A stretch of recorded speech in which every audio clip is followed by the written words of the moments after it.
Pinupolitikan nyo lang yung mga Duterte. Marami dyan sa congressman, makawar on drugs. Pero ngayong dahil kinakailangan kalabanin yung mga Duterte, napipilitan lang silang kunin yang pero deep in their heart, gusto nila yung war on drugs ni Tatay Digong. Kinundi na ba ni Dilima itong namatayan? Kinundi na ba ni Dilima yung mga namatay na maril lang? Hindi pa rin dahil biktima pa rin yung adik. Hindi niya control, di ba? Yan yung tingin ninyo eh. Okay, punta po tayo rito sa disbarment. Sabi po ni Panelo, ibabasura lang yan ng Supreme Court. Yan disbarment na yan. Bakit?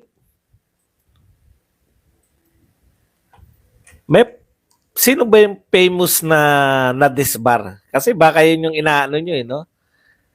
Ang famous po na disbar, ito si Lorenzo Larigadon. Yan po. Same people. Yung mga na-disbar, yan yung nagsasalita sa kanila tungkol sa kahirapan. Yan yung nagsasalita sa kanila tungkol sa mga nagbibigay ng linya sa kanila ng anti-Duterte. Sigadun po, no? Hindi na po nangailangan yung Supreme Court na may magreklamo pa kay Gadon. Mismo dun sa video, ayan no, by unanimous vote, the Supreme Court and Bank resolved to disbar Attorney Lorenzo Larigadon for the viral video clip where he repeatedly cursed and uttered profane journalist Raisa Robles. The court had motu proprio taken cognizance. Motu proprio po ang ginawa nila. Hindi na po kinakailangan nila na may taong magpa-disbar kay Gadon. Sila mismo. Pinanood nila yung viral na video ni Gadon na sinasabi niya, mula ulo hanggang pa, minura niya si Raisa Robles.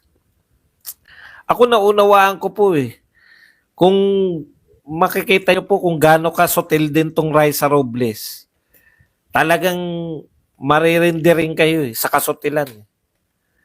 Kaya lang, grabe talaga mga sinabi ni Gadon. Meron pa siyang sa aso, si Raisa Robles, di ba? Oh. Yun po, nung narinig po yan ng motu proprio, sila na lang po, wala na po silang hinintay na magreklamo pa. Sila na mismo, yung Supreme Court, ang nag-disbar kay Larigadon dahil hindi nila matiis na merong alagad ng korte na ganun magsalita. O eto po, tanong po. Tanong po sa inyo. Ganun po ba ang pagmumura ni Tatay Digong? Ang malalaswa po ba ang salita ni Tatay Digong na walang kontrol? Yung pagmumura po ni Tatay Digong, normal po yan. Ganyan po magsalita yung mga tao na nagmumura. Hindi naman po niya ginagamit yan para masyak yung mga publiko. O ikalawa, sinasabi nyo kriminal. Kriminal, palamura, bastos, mamamatay tao. Paano nyo napatunayan? Ano sabi ni Panelo? Mayroon na bang korte na nag-convict kay Pangulong Duterte? Para mo matawag na kriminal lang isang tao, kinakailangan convicted na siya.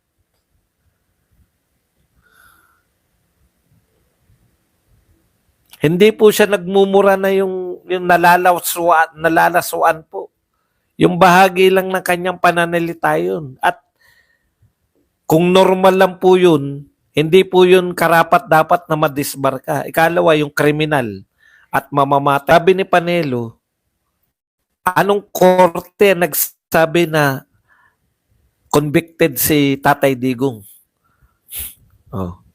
May kilala kami convicted, kasama nyo. Yung mga kasama nyo convicted eh.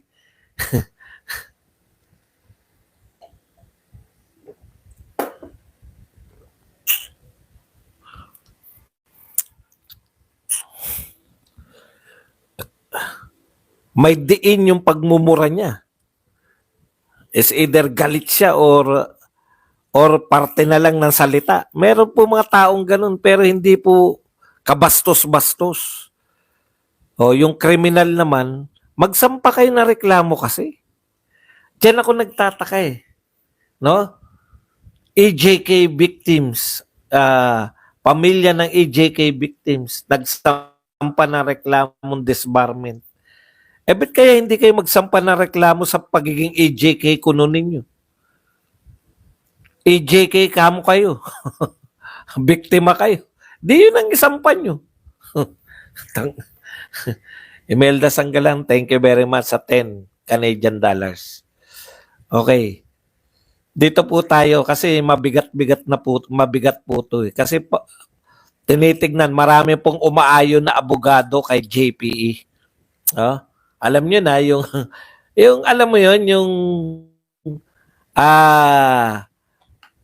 dahil JPE, parang pag kinote mo na si JPE, okay ka na. Si JPE po, Juan Ponce Enrile, no?